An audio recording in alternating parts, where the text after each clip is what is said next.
Resounding march of ChatGPT goes on.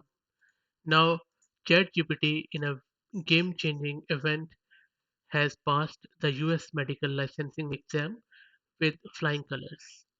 It has also diagnosed a 1 in 100,000 condition in seconds.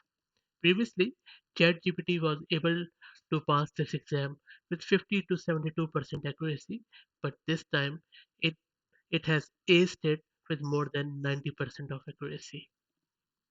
Also, Dr. Isaac Cohen, who is both a computer scientist at Harvard and a physician, recently tested GPT-4 to see how the newest artificial intelligence model from OpenAI performed in a medical setting. The results were mind-blowing. GPT-4, which was released only in this May, easily answers US medical exam licensing questions correctly more than 92% of the time. Further, apart from being a good test taker and fact finder, it's also a great translator. The chatbot is capable of translating and distilling technical jargon for discharged patients into something sixth graders could easily read. Now, here comes the crazy part.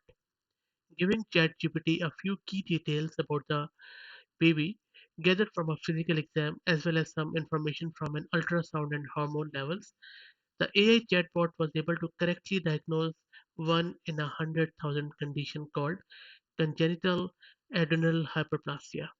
This typical thing takes years of study and a ton of experience, while ChatGPT did this in seconds. Now keep this in mind that every year more than 2.6 million people die due to medical errors.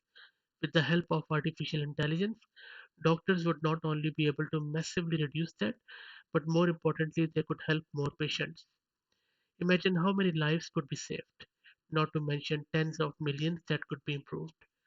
Medical uses for AI is one of the most thrilling developments in technology that will change the world forever. So, stay tuned for more AI and AGI related news and bits. Thank you.